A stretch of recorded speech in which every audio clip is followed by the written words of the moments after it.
Black Star Network is here. Hold no punches! I'm real revolutionary right now. Black power. Support this man, Black Media. He makes sure that our stories are told. Thank you for being the voice of Black America, Roland. Stay black. I love y'all. All momentum we have now, we have to keep this going. The video looks phenomenal. See, there's a difference between Black Star Network and Black-owned media and something like CNN. You can't be Black-owned media and be scared. It's time to be smart. Bring your eyeballs home. You dig?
Today is Wednesday, July 15, 2026, coming up on Roland Martin Unfiltered, streaming live on the Black Star Network. The family of Nolan Wells, the 18-year-old found dead after a 4th of July party in Mississippi, announces plans for his funeral and meets with prosecutors. We'll bring the latest from Mississippi. MAGA Republicans have continued their attack on the Smithsonian, literally demanding the director of the American History Museum testify by next Tuesday before Congress. Okay. A Pennsylvania DA is under fire after responding to a viral video of one of his officers forcibly stopping a black teenager by blaming the black parents. Wait until you see this one. The twice-impeached criminally convicted Conman-in-Chief, Donald the Conman Trump, is extending National Guard troops in D.C. for another 2 years until after the 2029 inauguration. Also, Senator John Ossoff challenges Trump's pick to lead the Director of National Intelligence, who can't even answer the basic question, who won the 2020 election. And Congresswoman Summer Lee, she continues to demand accountability and equity for African Americans. All of that, it's time to bring the funk on Roland Unfiltered on the Black Star Network. Let's go. Whatever the miss, he's on it. Whatever it is, he's got the scoop, the fact, the find. And when it breaks, he's right on time, and it's rolling. Best believe he's knowing. Putting it down from sports to news to politics. With entertainment just for kicks, he's rolling. It's on go, roll, y'all. It's Roland Martin, Rolling with Roland now. He's funky, he's fresh, he's real, the best, you know he's Roland Martin now.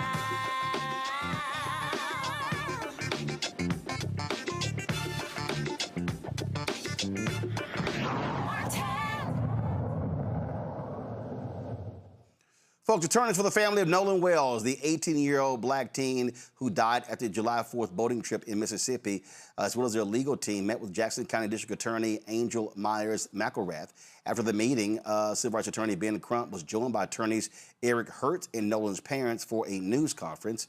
Here's some of what was said. We've just had an opportunity to meet with District Attorney Angel McElrath and some members of her team. We had a very respectful meeting. The thing I assume some of you may know, the thing to announce, she shared with the family that there will be a grand jury that she will turn this case over to once they have collected all the information and finished their investigation. We also agreed that we will have a mutual inspection of the cell phone with our experts and their experts. Attorney Eric Hertz is helping lead the investigation team with former law enforcement experts who are going to help us with the cell phone download. So everybody will be able to see at the same time what the cell phone has. We also talked about trying to make sure we dot every I and cross every T. I know that we're getting about 50 calls a day to 100 calls a day from people who were there on Horn Island, people who are familiar with individuals that were there on Horn Island. And so we continue to be steadfast in trying to get to the truth of why Nolan Wells is dead. Right now, there's a lot of unanswered questions. We appreciate the district attorney meeting with us, but because of certain types of confidentiality that even the victims are not allowed to know, we did not get all the answers we want.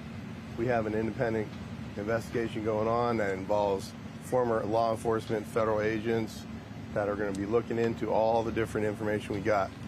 The calls are coming in and we're getting a lot of information. Some of the people that I spoke to are not talking with law enforcement here. We're going to be trying to get them to cooperate with each other because we want to make sure the narrative, which has been put out that is false, is going to be corrected. So at this point, we just ask everybody to keep calling in if you have any information. and let us know. And I personally, if we validate you're a legitimate call, we'll call you and talk to you. We want to celebrate Nolan, and he would not want us to be sitting around crying and eating. And so what we're going to do is kind of have a party to celebrate him, and that'll be held at the Jackson County Fairgrounds. So we really do want to keep it for family and friends. We are going to allow media to come in as well. And lastly, His teammates. Oh, absolutely, teammates. We've already contacted Coach Les George because we want to make sure that those guys are there. Former teammates from high school, middle school, teams that he played against. You guys are all welcome. But of course, we want to make sure that our families for sure and close friends get there. So I do want to just say for those of you, again, if you are having protests, even the day of his service, I am asking you guys to just keep it peaceful. Nolan would never want any type of violence or anything like that. He was not that kind of person. So if you guys would, again, just be peaceful. And to the community, thank you so much. Just the outpouring of love, support. We've had some local officials. Mayor Casey Vaughn from Gaucher has reached out to us. Oh my gosh, I can't even tell you. He has, it's almost been every day. He's been texting to check on us. Also, Jeffrey Hullum, thank you so much. He's been texting pretty much every day. Receiving a lot of stories from Nolan's teachers, which just warms my heart, his classmates, teammates. So again, for those of you who have donated to the GoFundMe, once again, I stress, if you are not financially able to, we're not begging for that money, okay? If you're not financially able to, we understand. We thank you for whatever you can give, but if you cannot, if you would, just keep us in your prayers. And to his friends, stay strong, and please just take care of your mental health, because I know this is a lot. It's a lot for us, and I know you guys are feeling some of that too. So thank you all. Folks, the funeral for Nolan Wells would take place at Centerpoint Church in Ocean Springs, Mississippi on Monday, July 20th. Visitation will be 9 a.m. to 11 a.m. The funeral will be 11 a.m. and we'll be carrying that live right here on the Black Star Network. Bringing my panel right now. Joining us today is Dr. Derek Jackson, State Representative out of the Georgia District out of Atlanta. Also, Reverend Shonda Nicole Gladden, CEO of Good to the Soul, also a pastor at La Plata AME Church in Charles County, Maryland. Also on the show, Ryan Basham, political analyst, LGBTQ, and activist and content creator out of Los Angeles. Glad to have all three of you here. You heard the attorneys there, Derek, and they're absolutely right. Listen, it's a lot that we don't know. The investigation is ongoing, and the worst thing in the world are to see these people on social media just throwing up all sorts of nonsense that can't be corroborated. That just simply makes this worse. Yes, it does. First off, my condolences to Nolan's parents and their family and friends. But there's a lot of unknown. And why is that, Roland? When you think about all the unknowns, and then you have local police officers on social media, they're adding fuel to this fire too. And so from time and time again, this is another example, unfortunately, when it comes to Black and brown communities, that we can't get access to the information. You've already heard Attorney Crump said they're still waiting on an independent autopsy. They want the facts, they want the figures, so that way they can get justice for Nolan and his family. They can make sure that they can inform the media and platforms such as yourself to get the truth out. And so that's the reason why we're still dealing with all these unknowns. And for this length of time, We're talking about July 4th, Roland. Think about this for a second. Over 11 days, this story has continued to drag on and on and on. So the social media would do one thing, but we as elected officials, as law enforcement, we have a responsibility, and that's to provide justice to Nolan and his family, to make sure we get the facts out and not drag our feet on these kind of issues, such as the autopsy, such as getting the facts and the data. FBI is just finally looking at the data, FBI. And so that's the reason why, unfortunately, Roland, that you see in all these stories taking on itself organically. And it's so unfortunate.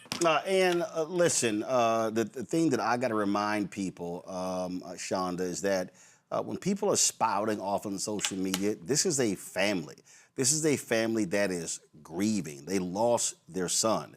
To listen to these idiots on social media blaming the parents for what took place. Oh, you should let your kid hang out with some white folks. It's just nonsensical, and it's just pathetic because, again, they're dealing with the death. The rest of these people are just yapping and being keyboard warriors on social media.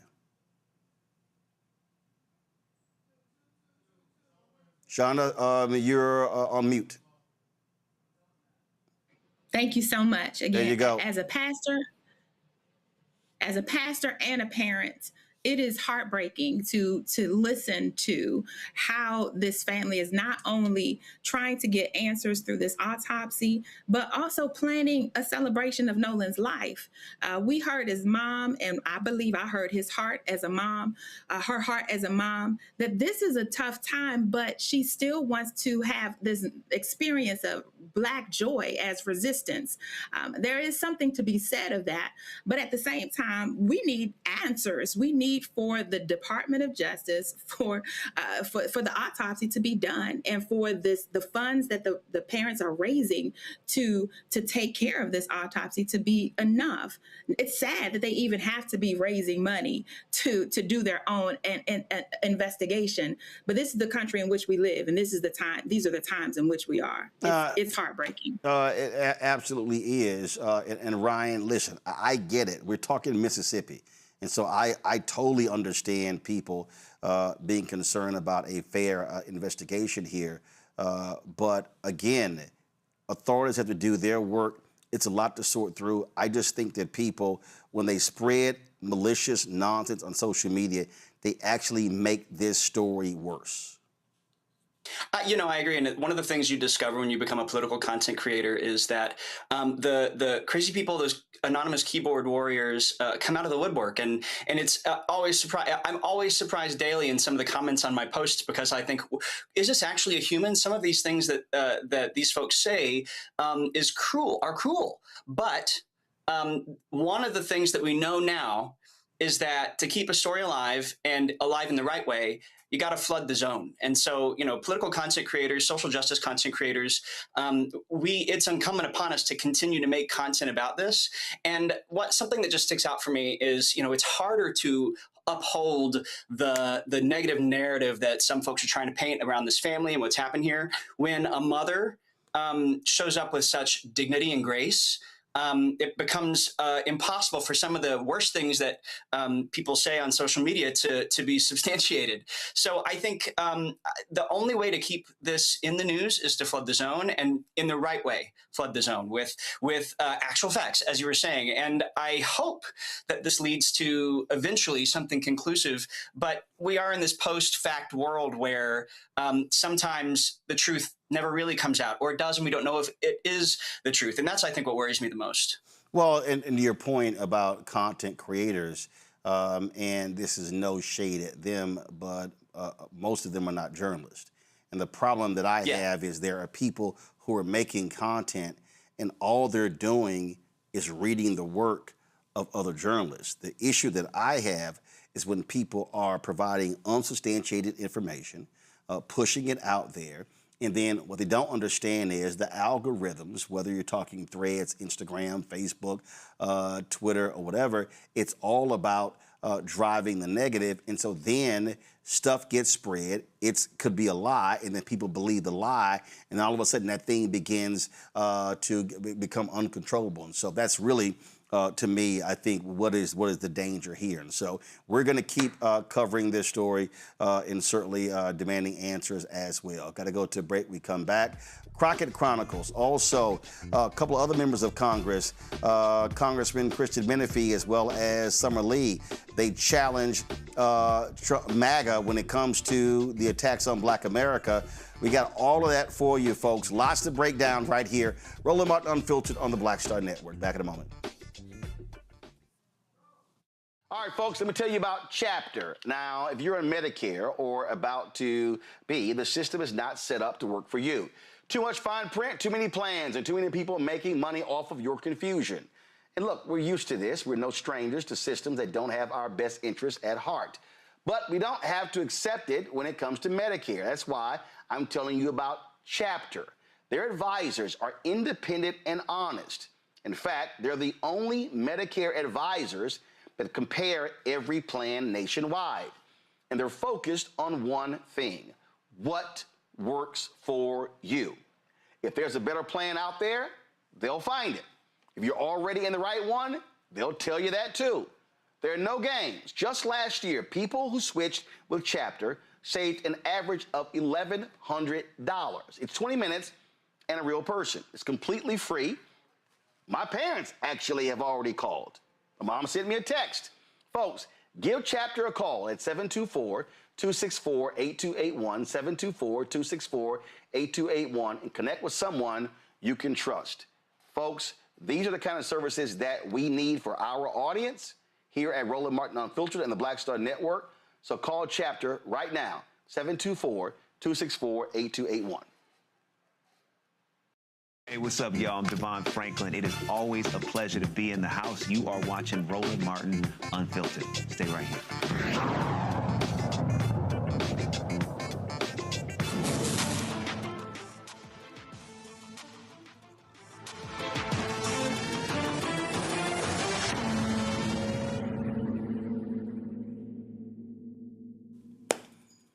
A lot of action on Capitol Hill today. We've got a number of videos to show you. First up is Texas Congresswoman Jasmine Crockett, who challenged what she calls Congress's misplaced priorities, arguing that lawmakers are spending more time fueling political fights than addressing the issues families are actually facing. Watch.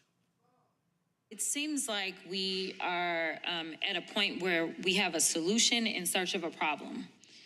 Unfortunately for the American people, when they send us to D.C., they want us to solve problems. And so while I hear my colleagues on the other side of the aisle claiming that this is about protecting children, let's talk about the fact that children are not protected in so many ways right now. We can talk about gun violence, which I'll never want to talk about because our kids are being killed. And frankly, if you look at the numbers, if I was to ask you and you decided you wanted to be honest about whether or not more children are killed in their schools because of gun violence versus children dying because of issues like this, if you tell the truth, you'll know that gun violence is killing our children. You'd also understand the importance of making investments into things such as mental health. And when we look at the actual numbers as it relates to mental health and what these types of bills do to our children, let me give you some facts because I don't want to operate on feelings. I want to operate on facts. Trans youth face some of the highest suicide risk of any other youth groups in this country. Nearly half of trans and non-binary young people seriously consider attempting suicide each year. The actual number is 46%, but I don't see y'all trying to propose anything to make sure that we can assist these children. Suicide actual attempts. We know that a study showed that 1 in 5 trans or non-binary youth have attempted suicide just in the past year over their lifetimes. Up to 40% of transgender individuals report suicide attempts. And states that passed laws banning gender-affirming care saw suicide attempts by transgender youth increase by up to 72%. So if you want to protect children, and youth, maybe consider what is actually happening. You are absolutely not protecting their mental health, and you're absolutely not providing mental health resources, because we know that Republicans hate to put money into mental health, but they blame every travesty that we see on mental health. We also know that measles, which unfortunately have started to kill children in this country because it's back on the rise, y'all haven't decided to have a hearing or pass a bill to make sure that we could eradicate measles, which was eradicated before the Republicans got back in control. TB is up. Whooping cough is up. Listen, Pramila asked earlier, why are we doing this? I can tell you, we're doing this because the midterms are coming. And you don't want to talk about the actual problems, because you guys are the ones that have caused the vast majority of the problems that we're dealing right now. If some people don't want to talk about measles or whooping cough, we can just talk about the fact that the vast majority of the country right now is scared to eat lettuce because they believe that they may start pooping and can't stop. Now, I didn't even know that this existed, but this is where we are. We are at the point that y'all are so careless with who it is that runs the CDC, and y'all are so reckless that from our farmers and ranchers not knowing whether or not their cattle is going to survive, or literally people saying, I can't eat the berries and the salad because I may not be able to get off the toilet. I think is actually very symbolic of kind of how most Americans feel. We are in a very pooing place right now in this country. In all seriousness, though, we got a lot of things that we could be solving. And I can guarantee you, if you go knock a door right now and ask your constituents whether or not they want to be concerned about Ebola, which has come back around again, or whether they want to be concerned about the fact, because of Elon and his recklessness as it relates to USAID, we know that there is an increase in HIV globally right now. I can tell you that there are some medical conditions that people care about in this moment. The fact that cancer research dollars have been cut. There's a lot that we could be doing, and I would really want to engage in a real conversation. But going after trans children is just a campaign spiel for you because it has worked in the past. But I can tell you right now that the American people understand that y'all are not serious people in this moment. And therefore, the midterms are coming. And the Democrats, we gonna talk about this pooey situation that y'all got us into. Shonda, her point is critically important, and that is, it is an election year, and what Republicans do is they push the buttons. They push the buttons on the issues that's going to appeal to their largely white conservative voters. And in the last several years, transgender is one of those issues. Yeah, absolutely. I'm hearing Ms. Crockett's point. I'm also hearing your point, but I want to push back that when we think about trans children, non-binary children, children in general, children are never the issue. It's the adults who have failed the children that cause the issues. So the fact that we have trans and non-binary kiddos trying to commit suicide on a regular basis because the adults have failed them in protecting them and providing access to care and legislating against their ability and their right to simply be little kids, regardless of how we call those kids and how those kids name themselves. The adults have a responsibility to take care of them. And this is what Ms. Crockett is talking about. We absolutely are not doing that. And this is the travesty of our country in this moment. But the issue, Ryan, is it deals with care. It deals with whether or not folks should get treatment or surgery. And again, it is a political issue. And whether folks like it or not, it is a potent issue. It speaks to different constituencies. And Republicans, what their goal is to pick off a percentage of black voters, Latino voters, and others. It's to anger their base. And so when they talk about, look, the Supreme Court has already ruled when it comes to banning transgender athletes from sports. This is a political issue, and what she's laying out is we're not solving problems they're holding hearings in order to rile up their base. Yeah, and I think it's more insidious than that. The fact that more people are contracting and dying from HIV/AIDS in Africa now is a feature, not a bug. The fact that trans people are being attacked so aggressively and it's working so much is a feature, not a bug. I think people don't want to face this reality, but the truth is that all of this is Project 2025 quality material. This was all part of the plan. The long-term goals of the people who are driving this agenda are to disappear people from every other minority group in the country, little by little, until there are too few of us as a whole to do anything about it. That's the plan. And the other thing I want to point out about this, about things like care for trans youth, is most legislation about the care for children is based on the not necessarily factually informed emotional reactions of parents who are legislators. They're not basing it usually on what major medical associations say. And there's the evidence of that is that every major medical association in America is aggressively, proactively against all of this. And yet legislators keep doing it because it pings their own feelings and it riles up the emotions of people that they want to get out to vote. They want to get those voters outside of their logical brain and into their feelings, into their fears, and get them to vote their way. And then, of course, if they win, they'll go right back to making it harder and harder for poor people to feed their kids, and harder for small farm owners and black farm owners to keep their business upright. This is all part of the plan. None of this is an accident. And I think we have to stop pretending that these are just little issues here and there that are happening. This is an across-the-board strategy to tear everybody down who could stand in their way. Derek, the thing here, again, when there are two things that are going on. And again, what you heard from the Congresswoman there, you heard her talk about how do we solve these issues that people are talking about. Affordability is a dominant issue. That's number one.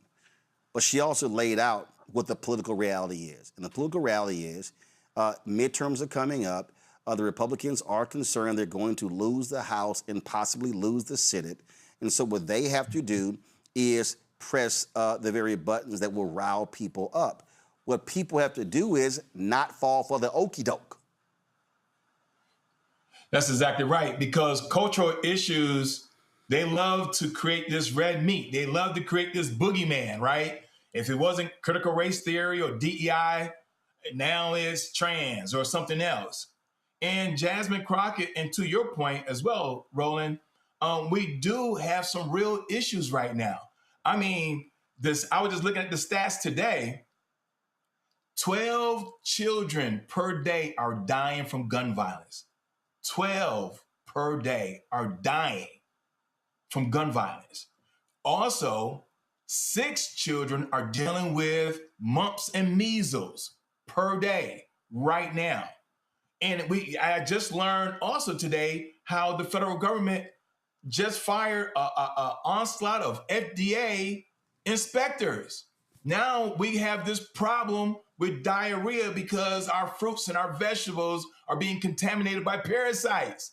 And so if we have these real issues that impacts our children, working families, and everyone, meanwhile, they're manufacturing this red meat because they realize they got to do something to rev up their base because the midterms are coming and they do not like the polls or what the polls are saying. The polls are saying, we want you to focus on grocery costs, gas prices, affordability, minimum wage, housing, all of these other things that the administration continues to say, no, we're not going to do that. We're not going to pass this housing bill. We're not going to do all these other things. Meanwhile, they're seeing their government spending $1 billion on a ballroom that we don't need and billions of dollars on a war that was created by them instead of focusing on children, keeping our children alive and keeping our families safe from a public health and public safety standpoint. Yeah, I mean, so that's what's going on. So we just have to recognize that that's the deal, and they don't want to address the issues. And listen, Speaker Mike Johnson, don't be shocked. They're going to be on another vacation real soon because this is truly the least working Congress you've ever seen. Now, freshman Congressman Christian Menifee of Houston, he also, let's just say, tangled a bit with the Trump administration over the continuing war on Black America. Watch. You know, we've heard a lot today about y'all's views on diversity, equity, and inclusion programs. You know, my take is these are about leveling out a playing field that has historically not been level, where there are folks in this country who are all running the same race, but for some people, their lane has obstacles in it. It has hurdles, it has water pits, and that is because of discrimination that was pushed, instituted, and facilitated by government at every single level. So I want to start with you, Dr. Shires. You've written much about how DEI programs fuel racial stereotypes. You talked here a little bit today about your opposition to these programs, and I think that's consistent with what we've heard from our Republican colleagues, as well as Vice President Vance, who I believe called them a deliberate program of discrimination against white men. So let me ask you this. Take a random white person in America today and a random Black person. When they go apply for jobs, when they apply for a home loan, when they're getting their home appraised, when they're seeking higher wages, would you say that those two people are more likely than not to be on the same playing field? Legally, yes. I have no clue what that means. In practice, are they likely to be on the same playing field? I guess what I'm trying to understand is what playing field are you comparing them on? I mean, in your metaphor, you talk about how some lanes on the track have obstacles and others don't. The solution to that is to remove the obstacles. It's not to change the finish line. And DEI changes the finish line, whereas the federal laws against the discrimination are there to remove the obstacles. So if you're asking, if the question is, how do I get to the situation where both of them have the same access? The answer is removing the obstacles and enforcing the law. It's not changing the finish line. Well, there are also DEI programs that remove the obstacles that the president has removed from the federal government. But my question to you is, if a random white person in this country and a random Black person in this country go to get their home appraised, right, why is it that the Black person is much more likely to get a lower value on their home appraisal? Because they live in a different neighborhood? Okay, great. We'll get to that in a second because that's wrong. Black people in this country were enslaved for at least 240 years. Is that correct? That's correct. Okay, and after slavery ended, you had about 100 more years at least of Jim Crow and legal segregation, where government at the federal, state, and local level blocked Black people from owning land, from getting bank loans, from living in certain neighborhoods, from attending certain schools. All of that happened too, right? Yes. Okay, so my question to you is simple. Name the year that the playing field became completely even. I want you to give me a date. Again, it depends on what playing field you're talking about. I mean, if you're looking at for home loans, you brought. I think we talked about home loans and appraisals. For home loans, what year did it become equal? Well, according to the DEI movement in 1991, when they imposed disparate impact. So you're telling me today that if a Black person goes and applies for a home loan, they have the same likelihood of getting accepted for that loan as a white person does? I'm saying under the DEI rules, yes, that would be the case. We know in practicality that people have different income profiles and experiences. If you're asking me a person that lives next door to another person, if one is white and one is Black and they go both apply for a loan, do I expect different outcomes? No. And if there are, then it should be enforced under discrimination laws. So you're talking about rules, I'm talking about outcomes. So let's play a game of true and false, and let's start with wealth disparities. The median net worth of a white household in this country is $285,000. The median net worth of a Black household is about $45,000. True or false? I don't know. Okay, you came here as an expert today in a DEI hearing and you don't know that? Basic facts about wealth accumulation in this country? All right, let's go to the next one. For every $100 in wealth held by white families, Black families hold about $15. True or false? Again, I don't know those specific numbers. Okay, well, I have data here. It's true. So we know that the answer here isn't just that Black people believe in saving less than white people do, right? It's that government in this country has put one set of folks in a better position to succeed than other people. And it was the law for a very, very long time, and it became ingrained in our institutions. Government was part of the problem, and so it has to now be part of the solution. So let's do this true or false game again for employment and wages. Black workers are far more likely to be unemployed as white workers at almost every education level. True or false? That is true. So do you just believe that Black people are more lazy or aren't as good at applications? Why do you think that data is the way it is? I think the data is that way it is because our educational system has dramatically failed the black community. And instead of solving it, we just let them into college where they then have a higher rate of failure because they... I wasn't aware that there's a black education system and a white education system. In my district, we have schools that are represented, all races in there, and the same outcomes. The same school has different outcomes for black kids and white kids. My time is up, but in short, if the government was part of the problem, the government now has to be part of the solution. Okay, y'all. So Menifee was talking. I saw the reaction of all three of y'all, which was wild. Menifee was talking to Dr. Michael Shires, who is vice chair of Education, Opportunity, Higher Education, and senior policy officer for the America First Policy Institute. Here's why what he said was absolutely, positively, undeniably bullshit, okay? And we've covered this story. Under the Biden-Harris administration, they specifically targeted this very issue of home appraisals. Now, I remember when I was on Patrick Bet-David's podcast, and he was just like, oh my God, I don't, what are you talking about? I don't believe this home appraisal stuff. He just thought it was just, a one-off, when in fact, no, it is consistent. This is the New York Times story dated August 25th, 2020. Headline, Black homeowners face discrimination in appraisals. Companies that value homes for sale or refinancing are bound by law not to discriminate. Black homeowners say it happens anyway. Now, we sat here and we listened to this lion sack of shit, Dr. Michael Shires, sit there and go, I don't know, maybe the numbers are different because it's different neighborhoods. Nope, this right here is the story right here that they broke down. They literally looked at the various census tracts and experts compared the data and they looked through the whole data. And what did it show?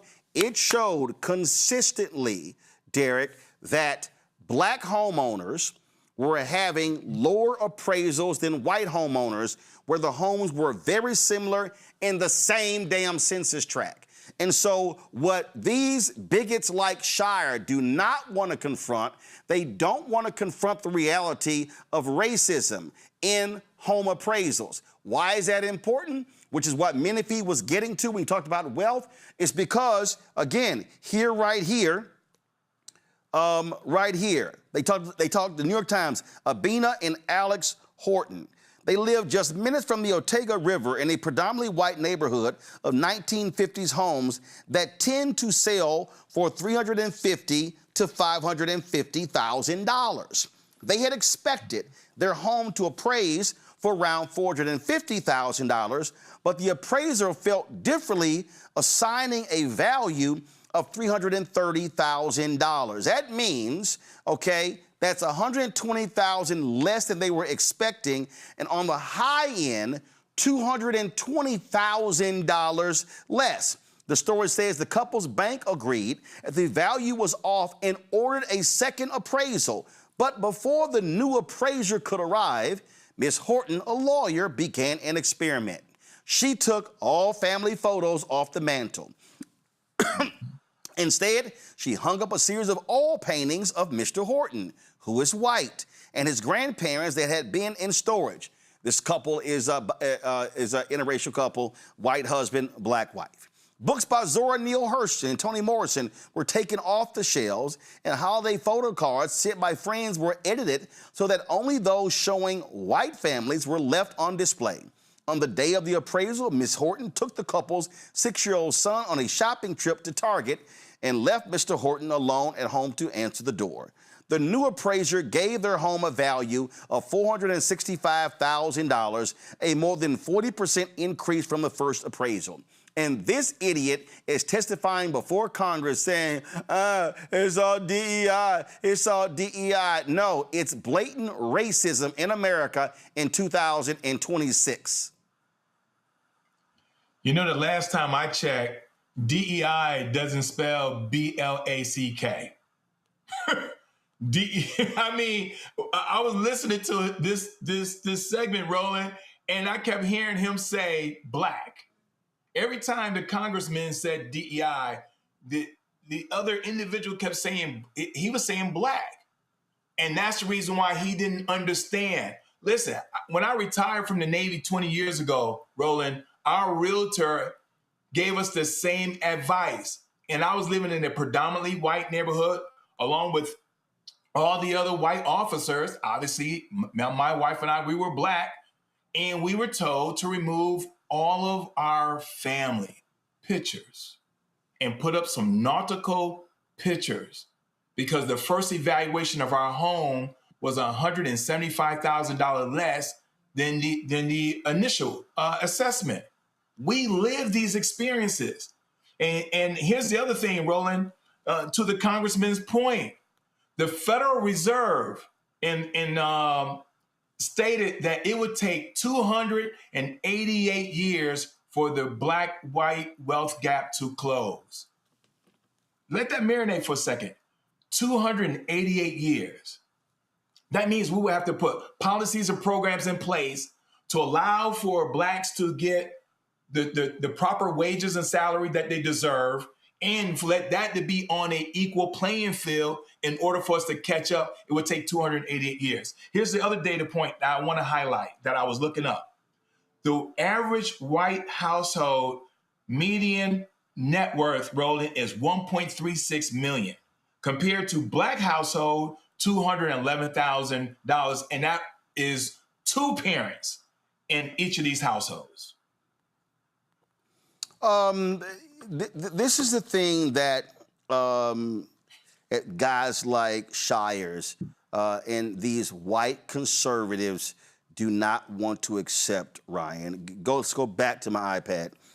This is another New York Times story. 2 years later, widespread racial bias found in home appraisals. Researchers found evidence of a persistent practice that gives higher values to homes when the occupants are white and devalue them if the owners are people of color.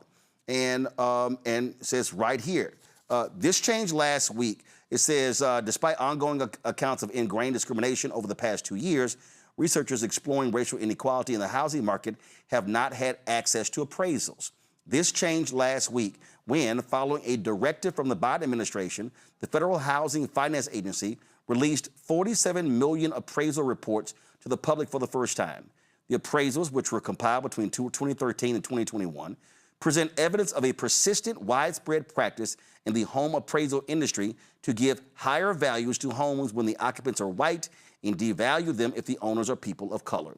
Analyzing the millions of appraisals by using census tracts as a proxy for neighborhoods and comparing communities with nearly identical housing stock, two researchers found that the results showed a clear correlation. The higher the proportion of white residents in each community, the higher the appraised value of individual homes. What is on the example that we gave, Ryan, here was a white man married to a black woman in a white neighborhood, and because of the black woman, they're like, yeah, we knocking your appraisal down. And these MAGA bigots refuse to accept the reality because they're the ones who keep yelling, oh, there's no systemic racism. This is systemic racism, racism in the home appraisal system. And that's the arrogance of the majority, right? It's not just that they say things that are wrong. They believe that those things are true, and they believe that in part because they're high on their own supply. They go out into the world and collect information with their confirmation bias in hand, and so I truly believe that man believes what he's saying. It's not that he knows better; it's that he's too arrogant to know better. He's too arrogant to do well enough to interrogate his own beliefs to be sure that they're accurate. And that's what those folks do a lot. I was just sitting here talking. I have known about this dynamic for a long time, and I'm a white person. How is it that I already knew that, and this guy seems to have never heard it? And he is supposed to be more close to the facts and the details than I am. I don't know what that is except arrogance. What it is except an unwillingness to see things other than what you already believe to be true. And I don't know what we can do about those people except remove them from power. And that's why elections matter. That's what we can start doing in November. And if we don't, we're going to have more people like that getting to call shots and inform policymakers and having the world be more and more crafted the way they think it should be based on what they believe to be true, which is really scary to think about. It is beyond belief, Shonda, but this is what we're dealing with. And what I keep trying to explain to people is that these people, they don't want to deal in reality. They don't want to deal in facts. So what they want to do is, they answer, oh, I don't have that. Oh, no, I didn't see that. Oh, no, I haven't heard that. That's one of those things where you say, well, why your ass sitting in front of us? Why?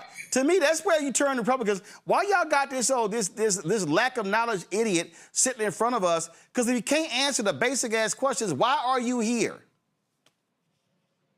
Yeah, so in my research, I call it the mythic nostalgic imagination. It's akin to what Toni Morrison also speaks about in Beloved, that they get so beholden to this idea of what has been in terms of the American story that they believe it to be true. Much like you just said, it is not accidental, but when it comes to this notion of appraisal bias, it's so sad because it's the theft of generations of equity. It's why our Black kiddos cannot go to college without having to take out loans in so many cases, because the equity that we should have, if the plantation logics and the plantation politics weren't still at play in how our government treats Black and brown people, we would have a different scenario. The playing field would be, quote unquote, a little more leveled. But this notion that we have what I'm again calling plantation politics at work is why he can't see the truth right in front of his own face, because he was so used to being in the big house and not expecting his property to ever own things, which is where we are today. Absolutely. Lots more to break down, folks. We're going to talk about Todd Blanche, Trump's pick for Attorney General, getting grilled by the United States Senate.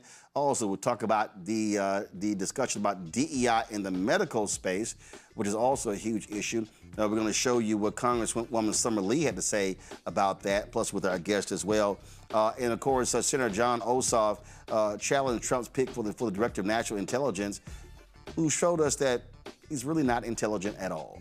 You're watching Roland Martin Unfiltered on the Black Star Network. Don't forget to support the work that we do. Join our Bring the Funk fan club. If you want to contribute to what we do, our goal is to get 20,000 of our fans contributing on average $50 each a year. At $4.19 a month, 13 cents a day. That supports all the shows on the Black Star Network. You want to use Cash App, use the Stripe QR code. You see it right here. That's for credit cards as well. If you're listening, go to blackstarnetwork.com. All the ways to give. Check some money order, make it payable to Roland Martin Unfiltered.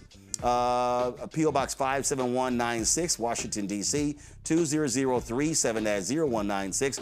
PayPal is R. Martin Unfiltered. Venmo, RM Unfiltered. Zelle, Roland at RolandSMartin.com. Roland at RolandMartinUnfiltered.com. Before I go, folks, let me tell you this here. This episode is sponsored by Kalshi, the largest prediction market in the United States. Kill the music, please. Here's what makes Kalshi different. You are not playing against a house. Kalshi is peer-to-peer trading. Kill the music. Kalshi is peer-to-peer trading. You buy a yes or no contract on whether something will happen, and you're trading directly against other users. Think of it like buying or selling a stock. The line isn't set by some algorithm working against you. It moves based on where the money goes. Public opinion sets the price. Right now, Spain is trading at 60%, meaning a $100 trade pays out $167.48 with a correct prediction. Of course, they'll be playing Argentina in the World Cup final. And that as that probability shifts, you can buy in or out of your position at any time to lock in a profit or cut a loss. Kalshi is CFTC approved, federally regulated, which is why it's available all across the country, including California and Texas. Download the Kalshi app and use code SOCCER10 to get $10 when you trade $10. You can also sign up at Kalshi.com/R/soccer10, which auto applies the code at checkout. KALSHI, Kalshi. Trade. What's next?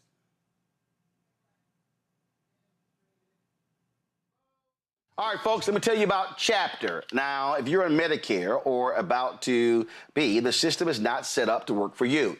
Too much fine print, too many plans, and too many people making money off of your confusion. And look, we're used to this. We're no strangers to systems that don't have our best interests at heart. But we don't have to accept it when it comes to Medicare. That's why I'm telling you about Chapter.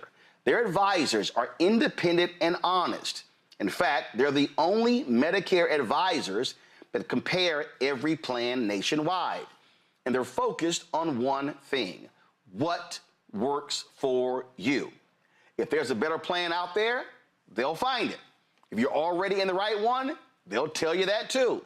There are no games. Just last year, people who switched with Chapter saved an average of $1,100.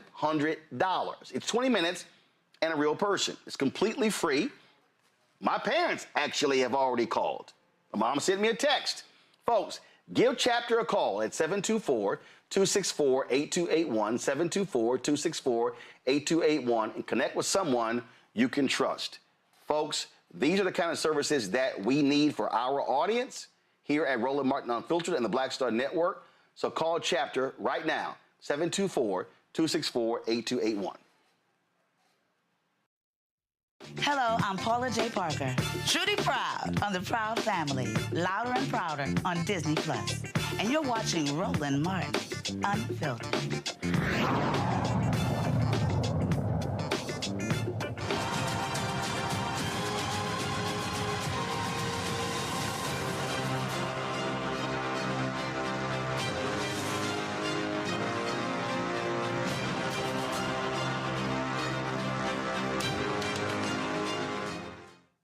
The racist policies of Donald Trump's administration, their attack on diversity, equity, and inclusion are clear. During a Tuesday hearing combating DEI in American institutions, Virginia Congressman James Walkinshaw addressed the Trump administration's lies that recent firings are restoring merit to the military. Walkinshaw highlighted the dismissal of General C.Q. Brown as an example. He made it clear that General Brown, who was not fired due to a lack of qualifications, but rather as part of an ideological purge, he, of course, was the chair of the Joint Chiefs of Staff. Listen to this. General C.Q. Brown, chairman of the Joint Chiefs of Staff and the former Chief of Staff of the Air Force, a fighter pilot, commander of all Air Force operations in the Indo-Pacific, recipient of the Defense Distinguished Service Medal, the Air Force Distinguished Service Medal, and a Bronze Star, among others. Fired. Not for cause, not because he lacked the experience or the qualifications to lead. Rather, he was fired by President Trump amid an ideologically motivated purge of military leaders. After, by the way, Secretary Hegseth suggested that he got his job due to race. Kind of ironic from someone who got his job based on being a cable news celebrity. Admiral Lisa Franchetti, Chief of Naval Operations, a former surface warfare officer, former commander of U.S. Naval Forces Korea, Deputy Commander of U.S. Naval Forces Europe and U.S. Naval Forces Africa during the 2018 strikes against Syrian chemical weapon facilities. Again, fired without cause. My colleagues here today want to spin a false narrative. They want to claim that diversity efforts are at odds with merit-based policies. But these firings did nothing to bring or restore merit to our armed forces. President Trump's policies are removing the best of the best from positions of power, not because they lack qualifications or experience, but because this administration is hostile to seasoned leaders whose views differ from theirs, perhaps, and whose backgrounds don't fit their specific stereotypes. And when this plays out in the institution of our armed forces, readiness suffers. But don't take my word for it. In the words of Admiral McRaven, the four-star who oversaw the raid that killed bin Laden, there is, quote, no doubt that General Brown and Admiral Franchetti were war fighters, committed to the cause through and through.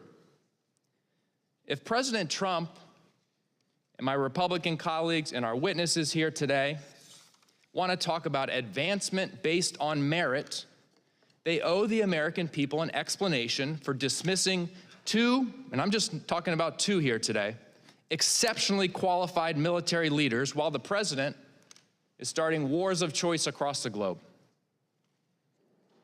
In the words of General Stanley McChrystal, the four-star who oversaw the Joint Special Operations Commander in the Iraq War, these efforts are a complete distraction, a waste of time, and in fact run counter to the concept of a meritocracy. What they're really about, as General McChrystal observes, is making the U.S. military an exclusive organization that only values service from people of a certain gender and of a certain race. Admiral McRaven goes on. These recent firings raise a risk that senior officers will be overly cautious about providing their best advice, and therefore the risk of military miscalculation, and wow, have we had some miscalculations lately, will grow dramatically. So let's call it what it is. Efforts to exclude qualified women and people of color from positions of power. They're not doing away with DEI, they're just doing racism and sexism. And the American people will suffer as a result. Ms. Felcher-Stepman, you expressed concern that this administration's, quote, new commitment to meritocracy might be lost in a future administration. Do you agree or disagree with Admiral McRaven, General McChrystal, that these firings had nothing to do with merit? No, I have no way of doing that, but there are only several bases on which it's illegal and unconstitutional to fire someone, and that's the purpose of the hearing today, right? Do you think these were merit-based firings? Is there any evidence to suggest they were? The president, we elect a president, not generals, right? So he has to have the legitimacy to choose. Should he fire them based on merit? He can make any decision he wants for the people who are working under him because the American people elected him. Maybe your organization should look into these firings and see whether they were merit-based or race-based or sex-based. Will you do that? If they were race-based or sex-based, they would be illegal. Why don't you look into them? I don't see any evidence of that. Why don't you do a report on that? I don't see any evidence of the fact that it was race-based or sex-based, and those are the only ways that it is illegal to fire someone. The president can fire somebody for disagreeing with him. Mr. Chairman, my time has expired. I yield back. See, it's about exposing these idiots. The same thing when it comes to what takes place in the medical field. Also on Tuesday, there was a hearing called Training Activists, Not Physicians. Yeah, you know, the right wing actually wrote these headlines. The impact of DEI on medical schools. Republican members of the House Committee on Education and Workforce grilled administrators from the University of California, Los Angeles, and UC San Francisco, as well as the University of Illinois, about whether their medical schools use DEI-focused policies to inform admissions, hiring, curricula, and patient care. Dr. Roger Mitchell Jr., the 126th president of the National Medical Association, also attended the hearing. Democratic Congresswoman Suzanne Bonamici asked him about the importance of diversity in the medical field. We're at a pretty critical time in American healthcare right now. I just have had conversations at home about concerns that are across the district I represent in Oregon, particularly about the Medicaid cuts. That's what we should be talking about today. But as we discuss the future of the medical workforce, we should acknowledge that diversity, equity, and inclusion in medical schools, that's not something to be criticized or blamed. Coursework that focuses on the social determinants of health, including patients' racial backgrounds and socioeconomic status, fully equipped physicians to meet the needs of the communities they serve. So I want to ask you, Dr. Mitchell, to help set the record straight. What does diversity, equity, and inclusion mean in a clinical setting and in training physicians? Thank you for that question. I'll give an example. I have a colleague. His name is Dr. Ed Chapman. He works here in Washington, D.C., right on Benning Road. He was educated at Howard University, and he treats those men that are suffering from substance use and abuse. He treats them with buprenorphine. And his treatment model is not just to treat them for their substance use and abuse, but to also stabilize them because invariably they have chronic diseases that they're trying to handle. Hypertension, diabetes, high blood pressure, diabetes. And so when we talk about training the future physician group, The future physician group, the new physician, must understand how those substance use and abuse issues connect with the chronic diseases of those individuals, how their homelessness or their imprisonment when they get out, how that affects their future health. And so DEI and having those types of social determinant case studies within schools of higher learning are extremely important. And in that same hearing, Congresswoman Summer Lee, she was on fire. Let me just start by saying it is absurd that in this committee, we're required to defend time and time and time again the humanity of marginalized communities, our right to education, our right to appropriate and proper medical care. The life expectancy for Black people in my district is 8 years earlier than white people. Black women are dying 3 times more during pregnancy than white women. 3 in 4 Black adults develop hypertension by age 55. We still have no widespread cures for uterine fibroids or sickle cell anemia. We have not solved health disparities in this country.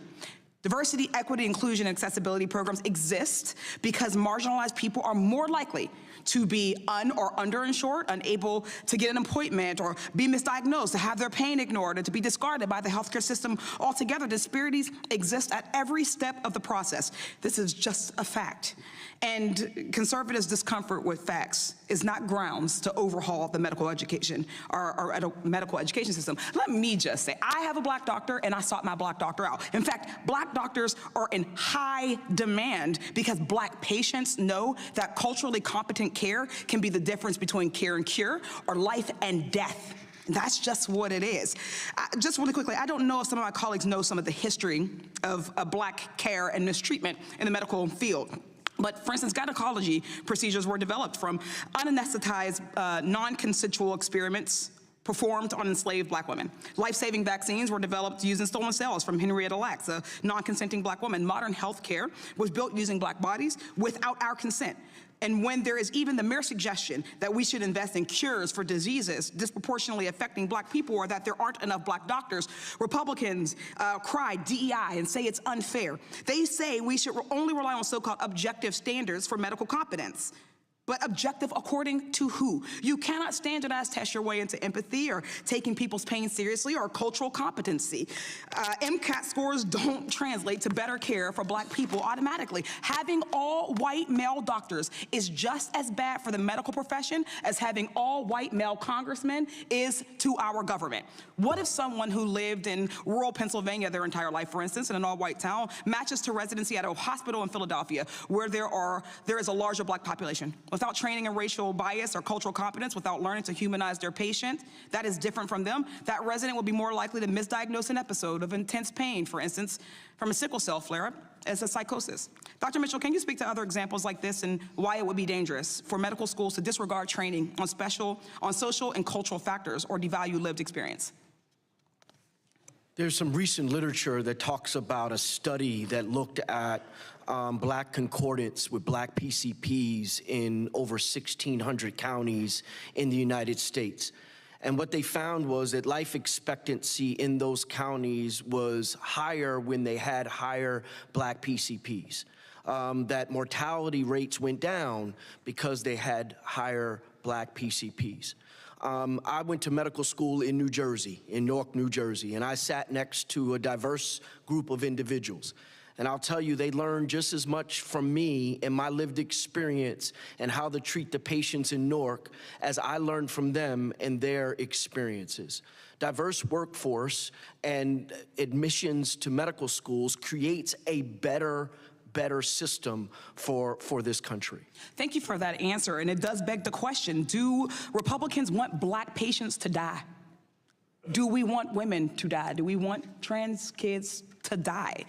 Because we know that a cultural competent education, that cultural competency and diversity in our education system, our medical system, saves lives. When my life is on the line, the doctor I want in the room isn't the one who got there because their parents were able to afford them an elite private school education and test prep courses and an admissions consultant. It's the doctor who studied for the AP biology test during lunch when they're in high school, didn't offer AP courses, or the one who had to work multiple jobs, or the one who had to wake up early to get your siblings on the bus and still made it, the one who recognizes me and my humanity, because actually seeing people for who they are does matter in the medical profession.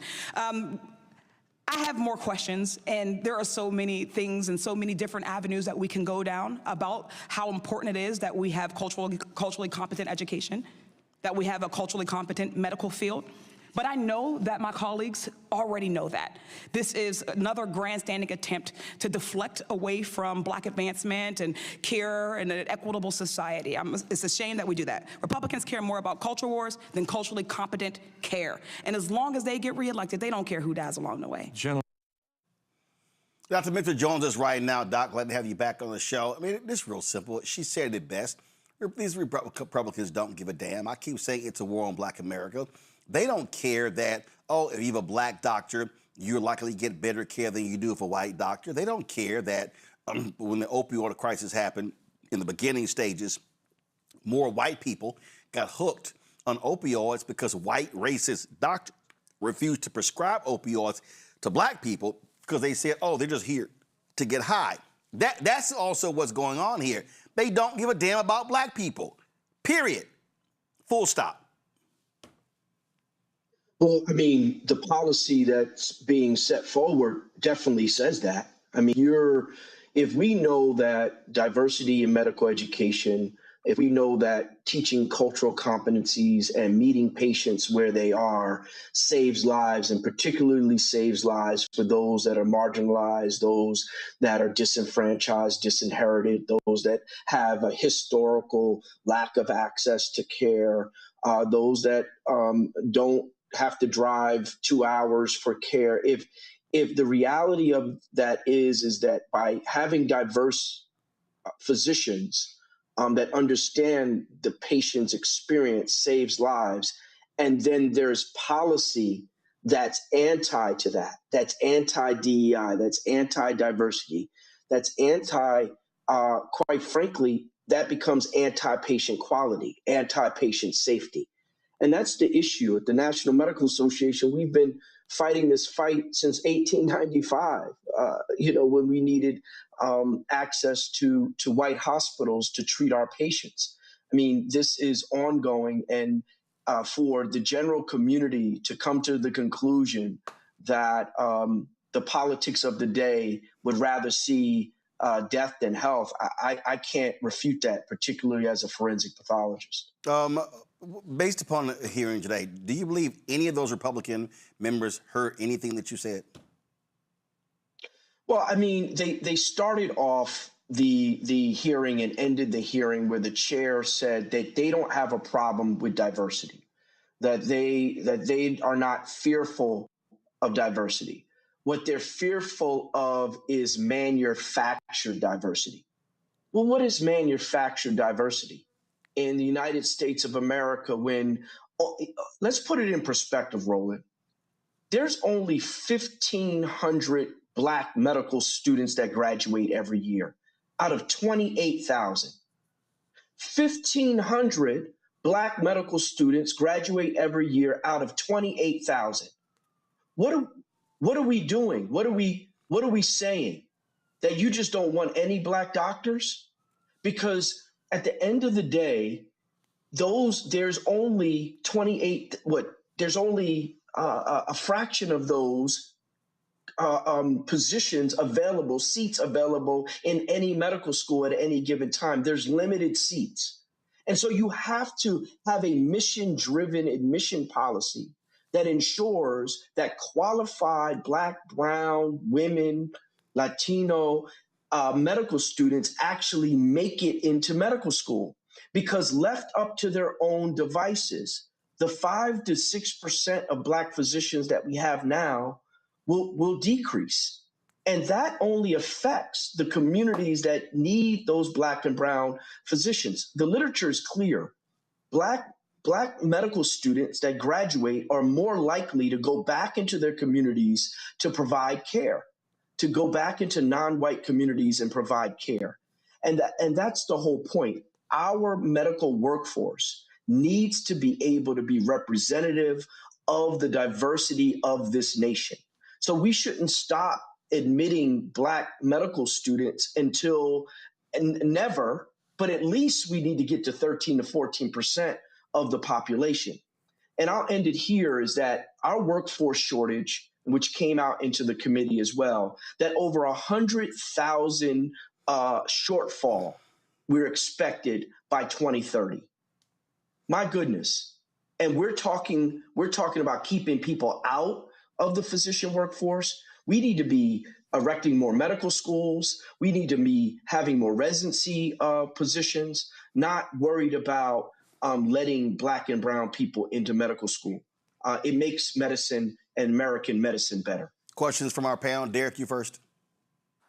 Thank you for your work, Dr. Mitchell. And you highlighted a couple of points I wanted for you to address for the audience, because when you think about the 5 to 6% of total Black doctors, 1,500 per year versus the 28,000.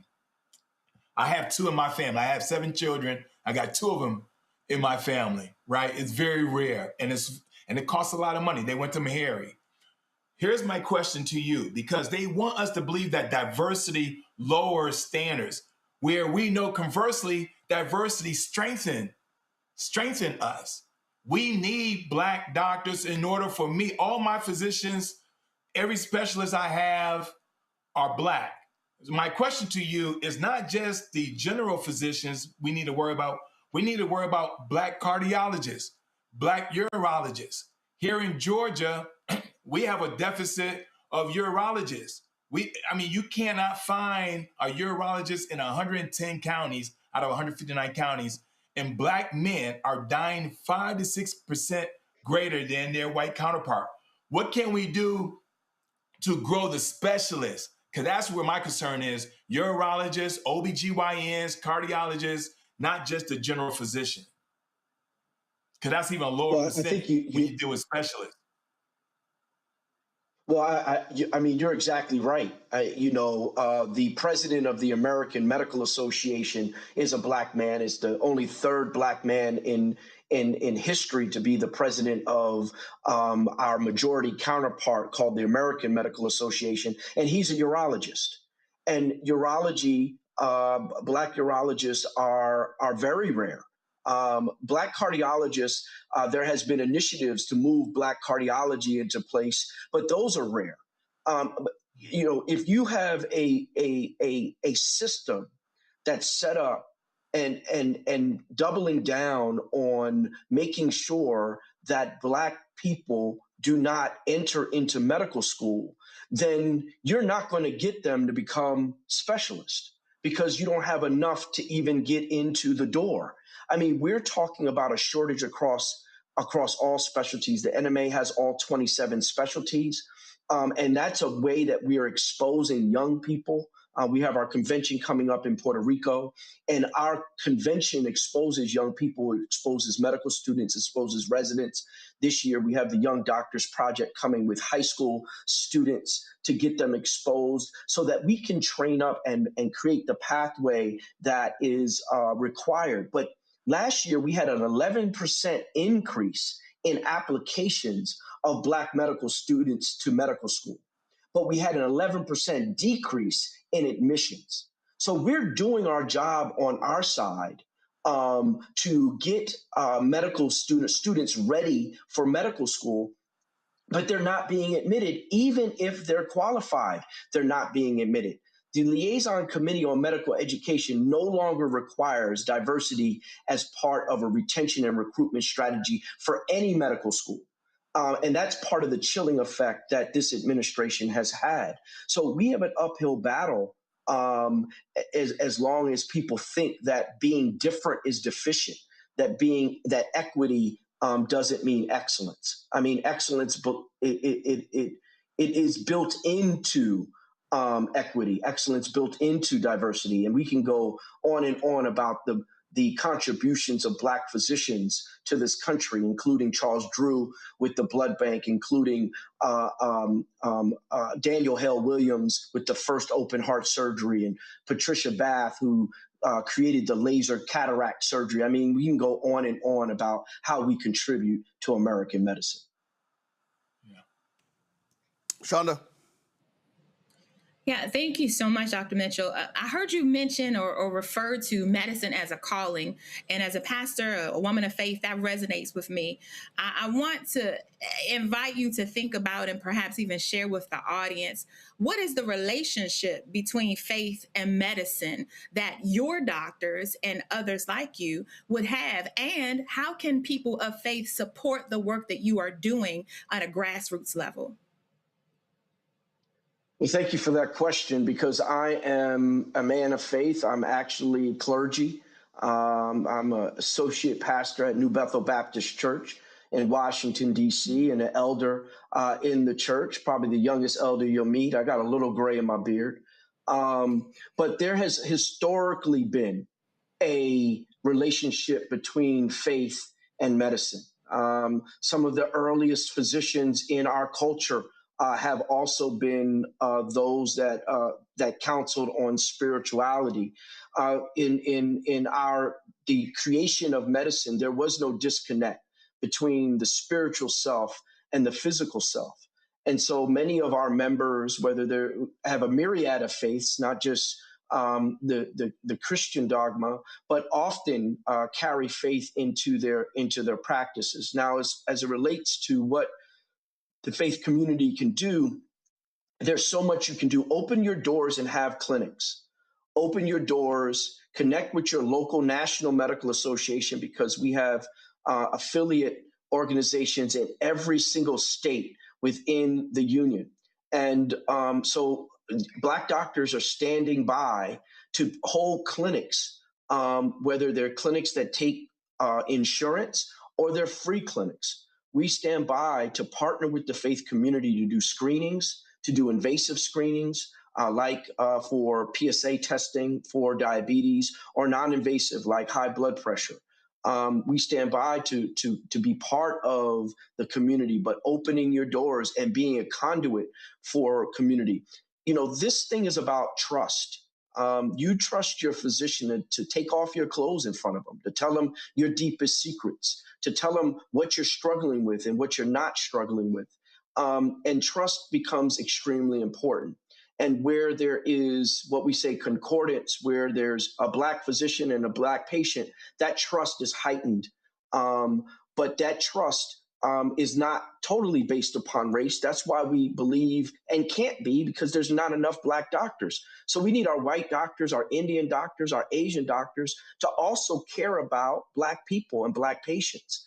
And at the same time, grow our population, because trust and trustworthiness leads to early screening, early diagnosis. Early diagnosis saves lives.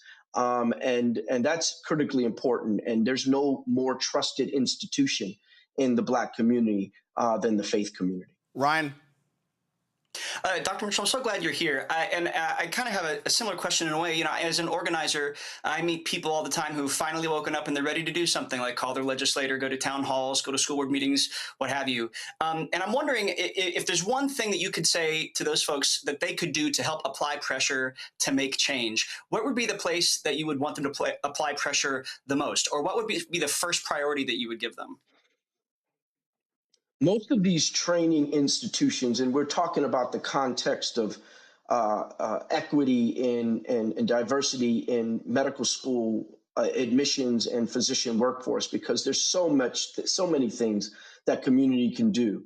But in relationship to ensuring a diverse workforce, most institutions and training institutions find themselves in urban centers. I mean, people are training, medical students and residents are training on the bodies of the disenfranchised, poor, Black, brown, rural individuals are finding themselves sick and diseased or injured. And so that's who's coming to the hospital. That's who's suffering from the chronic disease that the physician workforce is training on. And so the local community where these medical schools live need to demand a workforce that looks like them. They need to demand a workforce that looks like them. if that medical school is training in communities that have a high propensity of Black and brown patients, there's an opportunity to engage with that medical school and say, why are you not admitting qualified, tested medical students that are diverse in race, gender, creed, and religion into your medical schools so they can represent the community in which they are training and learning. All right. Doc, we certainly appreciate it. Thank you so very much. I appreciate you. Thank you so much. All right, folks, going to go to a break. We come back. Senator Jon Ossoff, let's just say he lights into Trump's pick for the head of the Director of National Intelligence. And Todd Blanche, Trump's pick for Attorney General, was on the hot seat. And let's just say he and Cory Booker didn't see eye to eye. You're watching Roland Martin Unfiltered on the Black Star Network. All right, folks, let me tell you about Chapter. Now, if you're on Medicare or about to be, the system is not set up to work for you. Too much fine print, too many plans, and too many people making money off of your confusion. And look, we're used to this. We're no strangers to systems that don't have our best interests at heart. But we don't have to accept it when it comes to Medicare. That's why I'm telling you about Chapter. Their advisors are independent and honest. In fact, they're the only Medicare advisors that compare every plan nationwide. And they're focused on one thing: what works for you. If there's a better plan out there, they'll find it. If you're already in the right one, they'll tell you that too. There are no games. Just last year, people who switched with Chapter saved an average of $1,100. It's 20 minutes and a real person. It's completely free. My parents actually have already called. My mom sent me a text. Folks, give Chapter a call at 724-264-8281, 724-264-8281, and connect with someone you can trust. Folks, these are the kind of services that we need for our audience here at Roland Martin Unfiltered and the Black Star Network. So call Chapter right now, 724-264-8281. Hello, we're the Critter Fixers. I'm Dr. Bernard Hodges. And I'm Dr. Terrence Ferguson. And you're tuned in to Roland Martin Unfiltered.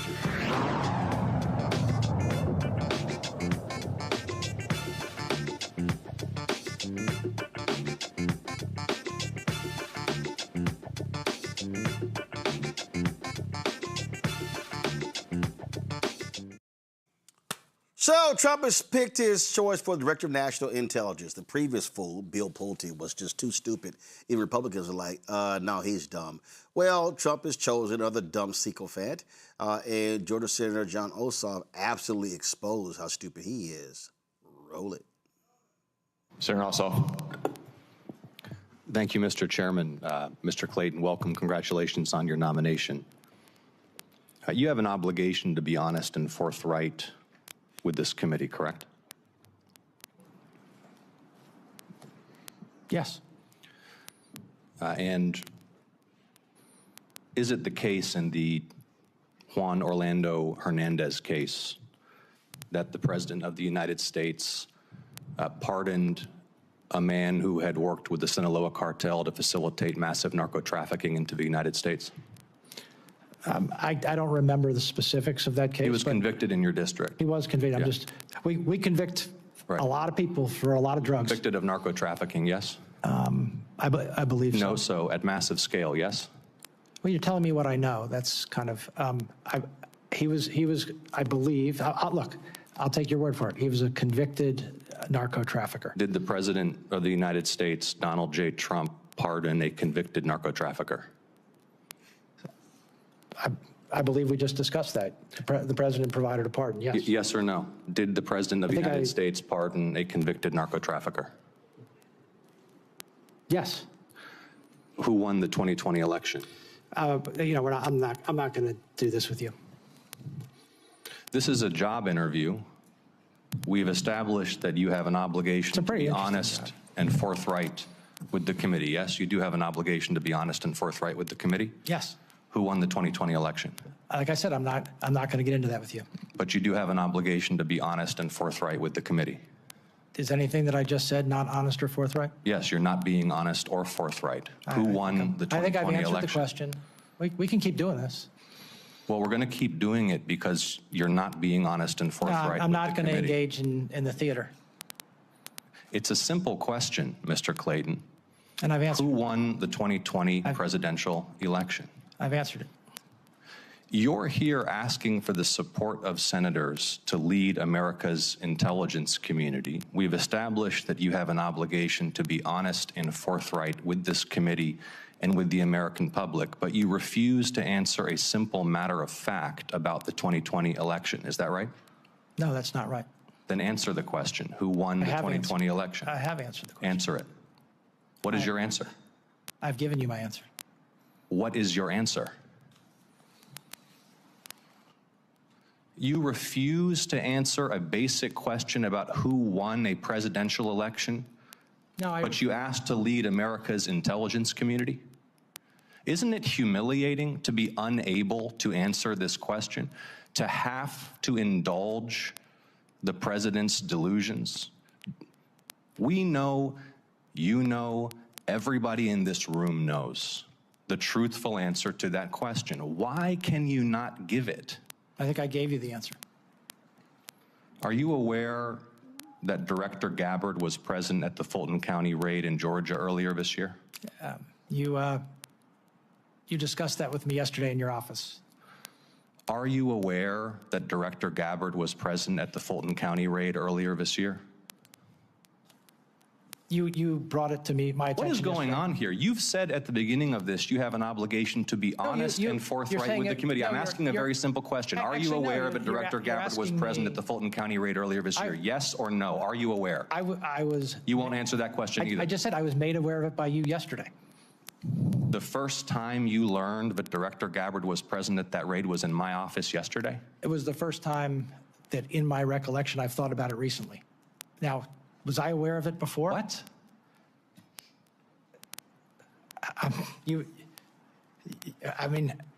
You brought it to my attention yesterday. Okay. I had not. So you had not known. I had not thought about it until you brought it to my attention yesterday. Your answers lack credibility. Your testimony lacks credibility. You're being evasive and you're not being candid or forthright. And everybody across the country is going to watch this and know that. Are you aware that former Director Gabbard testified that her presence at the raid was, quote, requested by the president?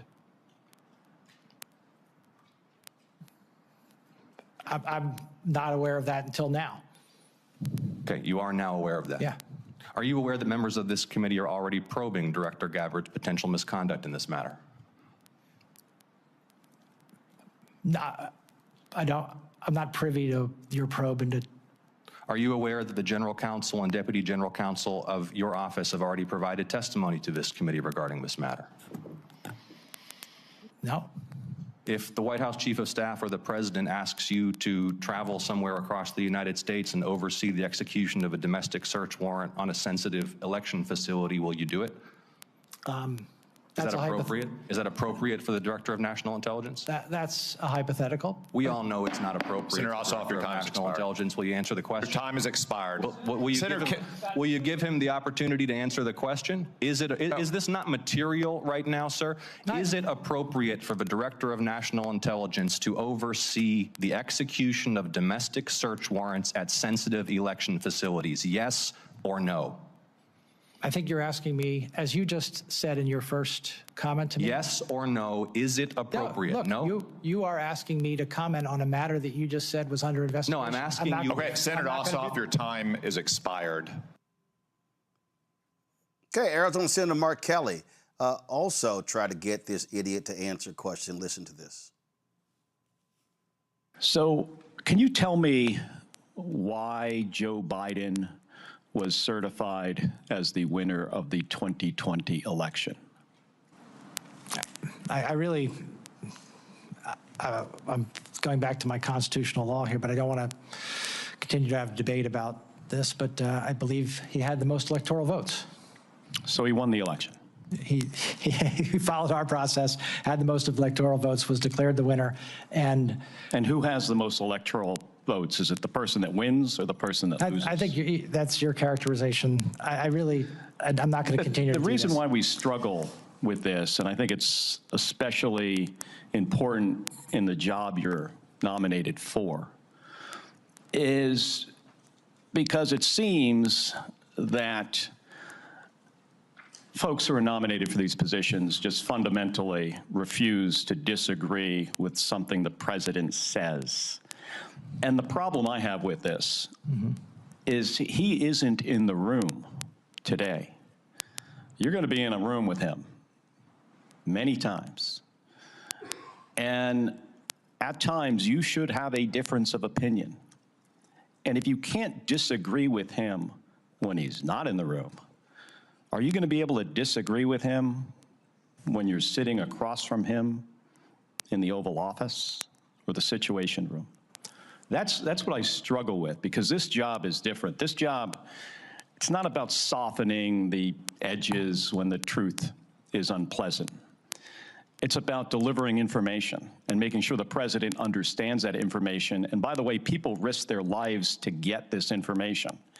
And if it's not transmitted to the president, if he doesn't understand it, I mean, there's going to be disagreements. We expect that.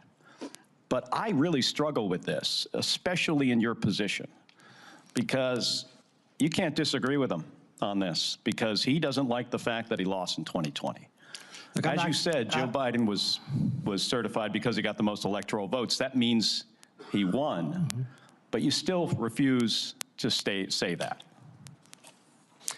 And I was sitting at the SEC when this occurred, and I can tell you that maybe people worked harder, but I don't think anybody I know worked harder to make an effective transition to my successor at the SEC. Ryan, this guy's the former SEC chair. He's the current U.S. attorney for the Southern District of New York, which is considered to be the second most powerful position behind the U.S. Attorney General.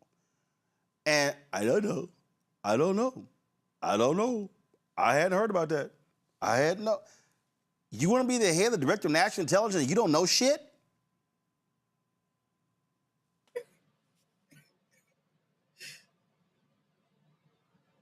Ryan, your mic.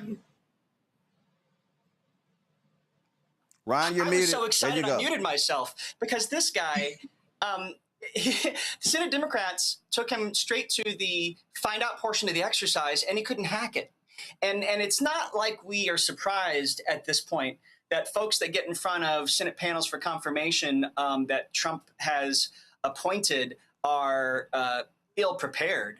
But to your point, he already holds a very powerful position, and he's up for another very powerful position. And we have to see if people like Suzanne Collins in the slim Republican majority who are up for re-election this year are actually going to let this guy slide through, and they just may. So I'm watching for whether or not this guy actually gets through or not, because the few seats that Democrats need to flip in the Senate this year could flip in part because of situations like this where somebody flounders on TV for minutes at a time, the ad writes itself. This guy could be one of the reasons why Susan Collins goes home. Sean, what is crazy to me is they are so scared to say, yes, Joe Biden won. Because Mr. Poopy Pants, 2 blocks away from here, it will be in his feelings. They can't say it, oh, no, he got the most electoral, he's like, oh, I got to lean back on my constitutional classes. No, you don't. He won. And it's not even a partisan issue. The sad thing is, in my experience, in every faith tradition that I know of in this country, there's a matter of truth. The truth will set us free. This dude is so tethered to and shackled by the lie that this current administration has told him, and he just can't even allow himself to be fully free and tell the truth. Anyone of moral conscience who is sitting in that hall to finalize his appointment needs to understand that there's no way he can tell the truth if given the real test of his allegiance to this current administration. It's sad. How can he sit there for 30 minutes back and forth? Derek, I think what they should say is, question, did Ronald Reagan win the election in 1980? Did Ronald Reagan win in 1984? Did George H.W. Bush win in 1992? 1988. Did Bill Clinton win in 1992? Did George W. Bush win in 2000? Did Barack Obama win in 2008? Did Barack Obama win in 2012? And then they should say, did Donald Trump win in 2016? Then they should say, did Joe Biden win in 2024? I'm sorry, 2020. They should then go, so, who lost in 2020? I mean, this is just how insane these people are. And for every one of these idiots, I'm talking about this fool, these people for federal judges, they literally, for history, those videos will be available to show their complete stupidity and bowing down to this tyrant who soils his pants. Yeah, well, think about it, Roland. And for your listening audience, having been part of this structure many moons ago when I was in the Navy, this is the DNI. I mean, you are the chief intelligence official. You will be the overseer of all 17 agencies. They're not questioning him if he's qualified in national security. They're not questioning him on his national intelligence background qualifications. They're just asking him about the 2020 election. Who won? If you cannot answer that, that's a disqualifier by itself, because the DNI, you require to be a demonstration of trust. You're going to ask men and women in uniform, out of uniform, in civilian clothing to go and do things domestically in foreign areas to risk their lives to capture intelligence. And you want them to report this information to you, and they cannot even look at you and say, who won 2020 election without this song and dance? Here's the bottom line, Roland, because you're exactly right. While we've been talking about DEI, this is another example right here where this administration continues to bring in individuals in our face and expect for everybody just to rubber stamp them and send them on their way. Meanwhile, our national security is at risk. Our men and women and children in the United States are at risk because we have the incompetence of these individuals like Robert Kennedy at CDC and all the and Homeland Security and DNI, all these places, and we're at risk. And so that's the reason why this midterm election is so critical. And as you often remind us, voting comes with consequences if we don't get up off the couch and make sure our choices on November 3rd are heard loud and clear to put us back on track. Well, that was one idiot testifying. Another was Todd Blanche, who Trump wants to be Attorney General. And if y'all want to see some craziness, we're going to start with Senator Kennedy with his fake accent from Louisiana, asking the basic question, and Blanche even screwed this one up. Are you and President Trump friends? I'm his lawyer, was his lawyer, and now I'm the Deputy Attorney General. So I met him as his criminal defense attorney. I'm not sure there's very many people who have ever had a criminal defense attorney who calls that person their friend. I now have a... Well, let me put it this way. Are you enemies? No, we're not enemies at all. No. Have you ever seen a president of the United States appoint an enemy to be Attorney General? I have not. Usually they appoint their qualified friends, don't they? Blanche first says, I'm his attorney. Then he goes, oh, no, I used to be his attorney. No, you're actually his attorney. So let's just go ahead and be real clear in terms of how you answer that. Then, of course, Senator John Cornyn of Texas, critical vote. If Blanche loses just one vote on the committee, he's done. And Cornyn hasn't made up his mind. Here's talking about that slush fund for Donald Trump and January 6 cronies. I believe you have said that the weaponization fund is a moot issue. Is that your position? Yes, it is a moot issue, meaning there is no weaponization fund. The weaponization fund is dead. It's not moving forward. Well, I would refer you to the settlement agreement. Do you happen to have a copy of that in front of you? I do not. Okay, Senator. well, you probably know what's in it. I'm familiar with it, yes. I'm sure you are. On page 4, this settlement agreement may be modified only upon the written agreement of the parties. Has there been a written agreement of the parties to modify the settlement fund? No, the settlement fund's just not moving forward. There's no modification. It's just, it never started. No money went from the Treasury to any other account. There's no commissioners. It's not moving forward. Well, so the settlement agreement remains as it was originally, but I hear what you're saying. Is the settlement agreement enforceable as a contract by the parties? Well, yes, it's an enforceable document. So I suppose if President Trump's counsel sought to enforce it, they potentially could. Including the weaponization fund? Well, they could try to enforce the contract. They can't force the Department of Justice to move forward with the weaponization fund. They could potentially say that, I suppose, that we breached by not moving forward.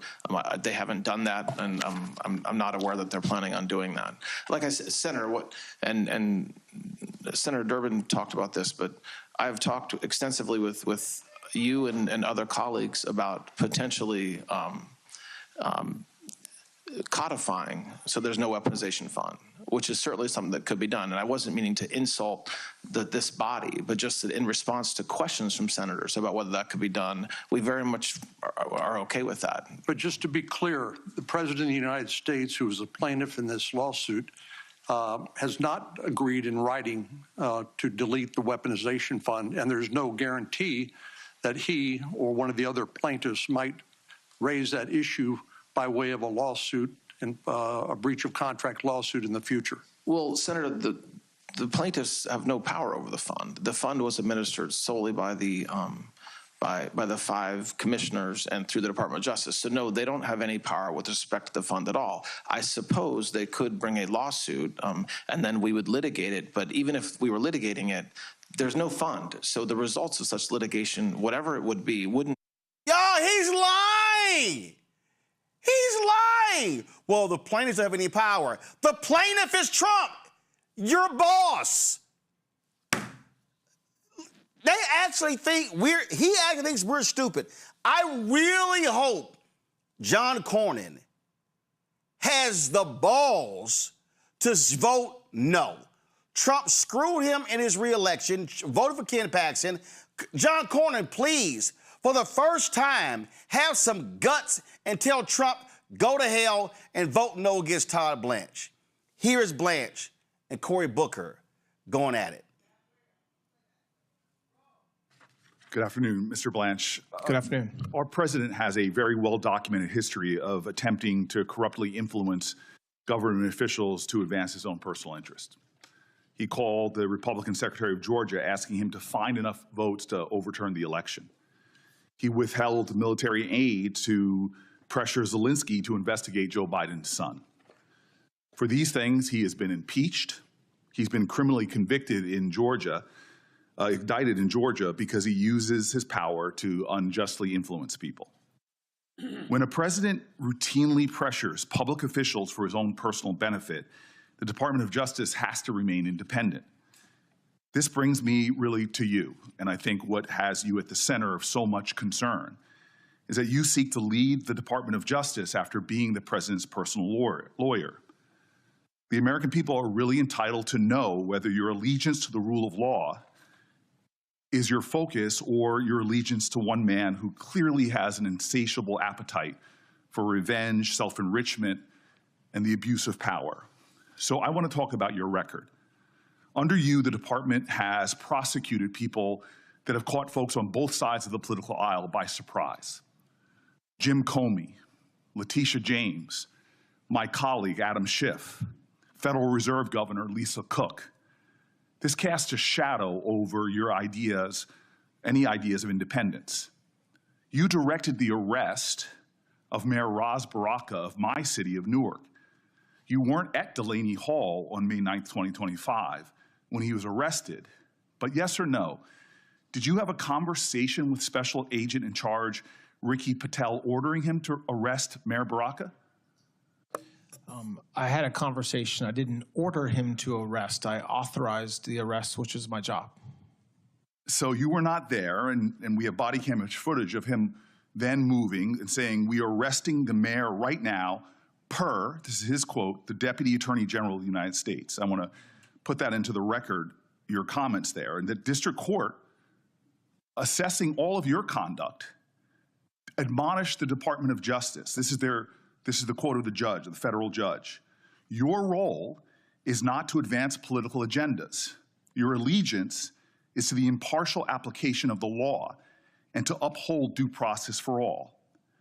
But this is just one example cited by over 1,200 current and former Department of Justice officials appointed under presidents of both parties who warned that you should not be in this position because of your inability to be independent from your personal allegiance to Donald Trump over the rule of law. I met yesterday with Epstein survivors. Some of them are here in the room today. Congress, in a bipartisan fashion, passed the Epstein Files Transparency Act because the American people were demanding justice. Yet you failed to abide by that law and release the files by the deadline established by the law. And when the files were finally released, you failed to protect the survivors that law was intended to protect. Survivors' personal information, including names, phone numbers, home addresses, and images were released. Powerful people were redacted. Survivors were subjected to re-traumatization. More than 1,200 victims, yet only 2 people have ever been prosecuted, Jeffrey Epstein and Ghislaine Maxwell. Now, I was stunned earlier by your conversation with one of my colleagues that you wouldn't even commit to meeting with the survivors, but you did meet with Ghislaine Maxwell. Your claim that you can't meet with these victims because they're represented by counsel is utter nonsense. Counsel can be present or a client can waive their right to have counsel, but you're a lawyer. You know this. That was not truthful, what you said to my colleague. You said that they should meet with the FBI. All of these women have reported their crimes decades ago, but yet you won't meet with them. What you will do is meet with Ghislaine Maxwell. Over a year ago, you sat with her, and you publicly said you were seeking the truth. So let's talk about what that 2-day meeting produced. Did your interview with Ms. Maxwell lead to a single additional person being charged, yes or no? No. Did it lead to a single new investigation, yes or no? I can't talk about whether there's any investigations. I'm not asking you about an ongoing or closed investigation. I'm just asking you about this unusual. I can't answer your question, yes or no. Did you or anyone else from the DOJ or associated with the president discuss a presidential pardon with Ghislaine Maxwell or her attorneys? No. Did you discuss clemency, yes or no? No. Did you discuss... She was convicted. What do you mean clemency? Did you discuss her transfer to another institution, yes or no? No. Well, just 1 week after your meeting, Ms. Maxwell was transferred from a low-security federal institution to a minimum security prison camp. Were you involved with that transfer? When, as I've talked about before, in the time leading up to me going down to meet with her, we learned that she was receiving threats. It turned out... I'm going to interrupt you for a matter of time because... Okay, well, it's not a question I can answer, apparently, in the time you're giving me. I'm going to tell you this because I deal with issues of criminal justice. When people are under threats in a Bureau of Prison facility, they're put into solitary confinement or protective. They're not moved to a camp. That's not always true. It is. You're just wrong. What is true is someone that is accused of child sex trafficking under the Bureau of Prison's own policies is not put in a facility like this that seems clearly like a reward.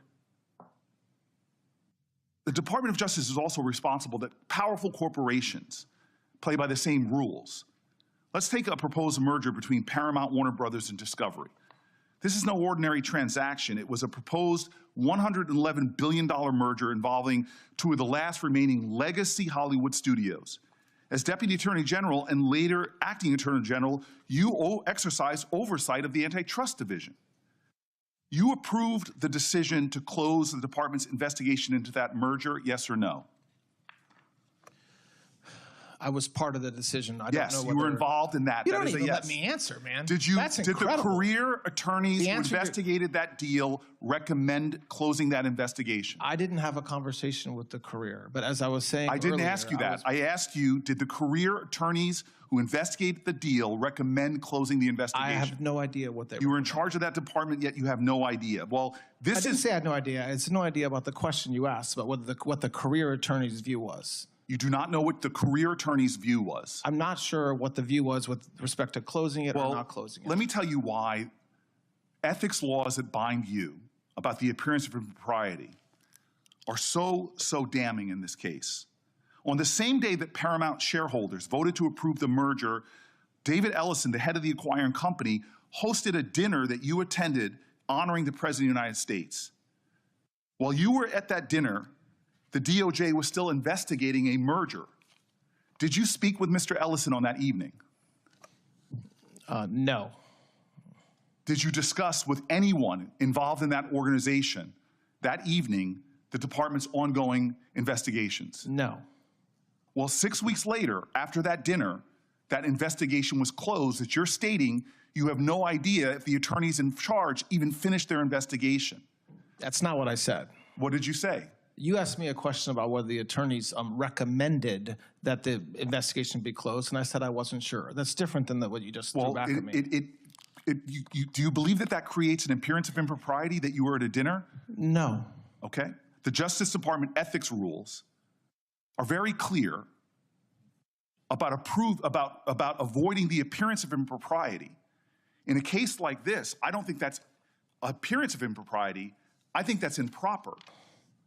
That the connected and the powerful are getting a chance to rub shoulders. It would seem appropriate that you avoid those kind of appearances and dinners like that.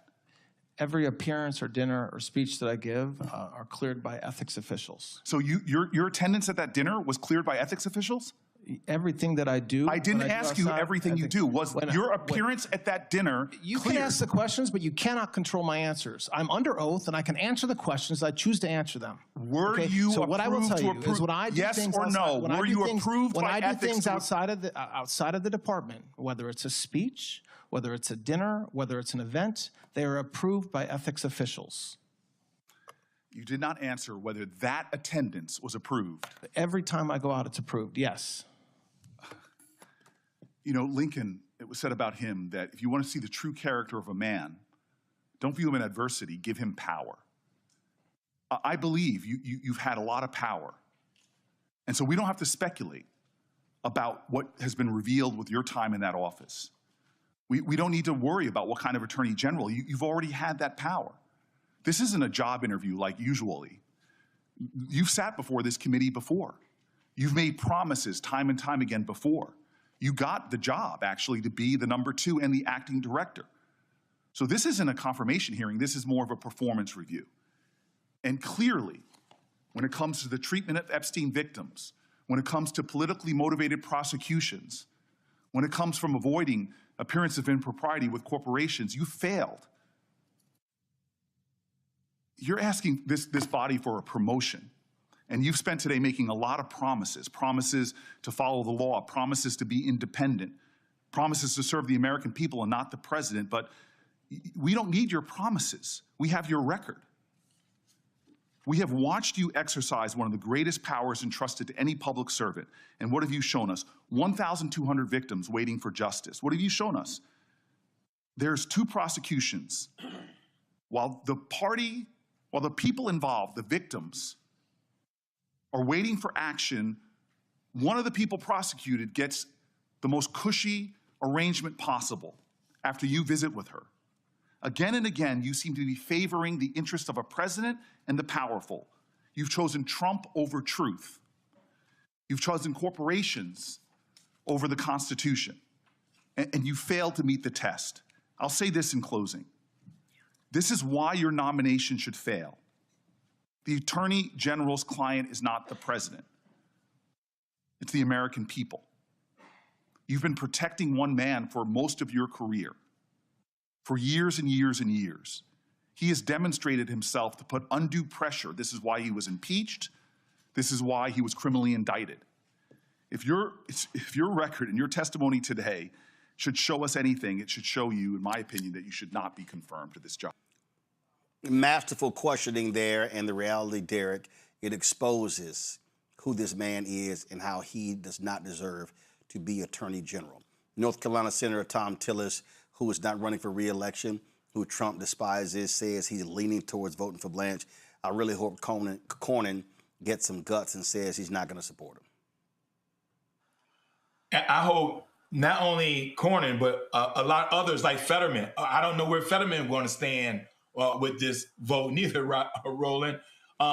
Because yeah, but I'm saying, but the Republicans have a majority. So the point is, if Cornyn votes no, Blanche's confirmation does not leave committee. That's the point. So Fetterman's vote doesn't mean anything.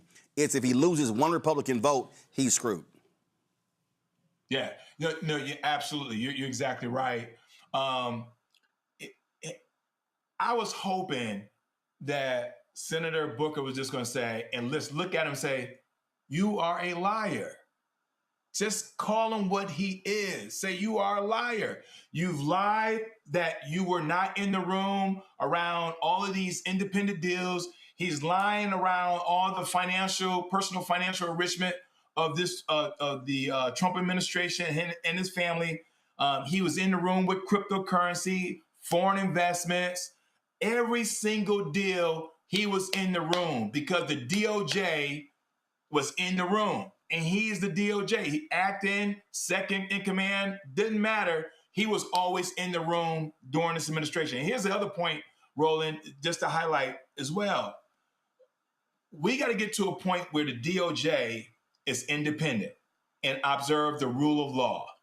If not, cases that we've been talking about tonight, from Nolan Wells and all the other cases that we talked about before, it is unfortunate, will not get the proper due diligence from the DOJ. And that's very concerning as a state legislator. That's very concerning as a dad. That's very concerning as a retired naval officer, that we don't have a DOJ that's acting on the behalf of the people versus acting on the behalf of this current administration. We need someone that's going to follow the rule of law and that's going to act independent and not follow this administration. And this individual has already proven, to Cory Booker's point, that his performance and his record has already demonstrated that he's not going to do those three things that we need for him to do. Ryan, that train is left. Ain't nothing going to be independent about DOJ under Donald Trump. He's a thug in chief. But Todd Blanche clearly showed he has no business being the most powerful law enforcement officer in the country. Yeah, this is a man who is a seasoned attorney. He's up in here pretending like he doesn't know how contract law works. I'm not an attorney, and I know he's full of shit. and that's the thing, is I think this is a man who has succeeded as a bullshit artist in small rooms and maybe courtrooms for years. And it turns out that bullshit doesn't stand up in front of the U.S. Senate or a national audience. I'm hoping that how obvious that is enough to get a John Cornyn to vote the right way. But we just don't know. I guess that's one of the scariest parts about watching America crash in slow motion, is we see these things unfold in real time, and we won't know until the last possible second if somebody like this jerk is going to get advanced to the floor of the Senate or not. But he shouldn't be. This is a man who clearly gets frustrated when challenged with his own words and his own actions. And I don't see how somebody like that could make a good attorney for anything, let alone attorney general. That's not what we need. This is the largest, this is the most powerful nation in the history of the earth. Our attorney general needs to be top notch, not whatever this is. Shonda?